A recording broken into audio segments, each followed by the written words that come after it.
Hello viewers, তোমরা সবাই কেমন আছো? আজ ছিল আমার একদম পাশের বাড়ি, মানে বাপের বাড়ির একদম পাশের বাড়ির একটা মেয়ের বিয়ে। তো সেখানে আমাকেও ইনভাইট করেছিল, তো আমি চলে গেছি। দেখো, হলদি লোকে আমি শাড়ি পরেছিলাম, আমাকে কেমন লাগছে অবশ্যই জানিও। তারপর আমরা জল ভরতে চলে গেছিলাম, জল ভরতে একদম পাশেই গেছিল।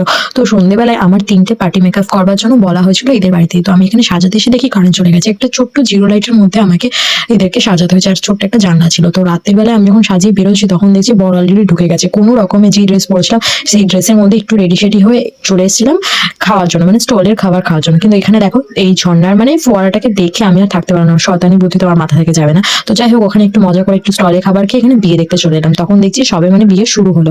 তো তারপরে আমি মেন কোর্সে চলে এলাম। দেখো, পার্বণ বলে একটা ক্যাটারারের মাধ্যমে ওরা খাবারটা আয়োজন করেছিল। তো মেনুতে ছিল এত কিছু, আমি তো সবকিছু খাইনি, কিন্তু মাটন দেখে আমি খুশ হয়ে গেলাম, কারণ কি মাটনটা আমার ফেভারিট ডিশ। তো রাত্রে ডিনারটা শেষ করে চলে গেলাম বর বউয়ের বিয়েটা দেখতে। কিন্তু দেখছি কি ওখানে এত ভিড়, কি সে তো ভিড়টা দেখলাম ওর বান্ধবীরা ওদের দুজনকে ঘিরে ঘির করে রেখেছে।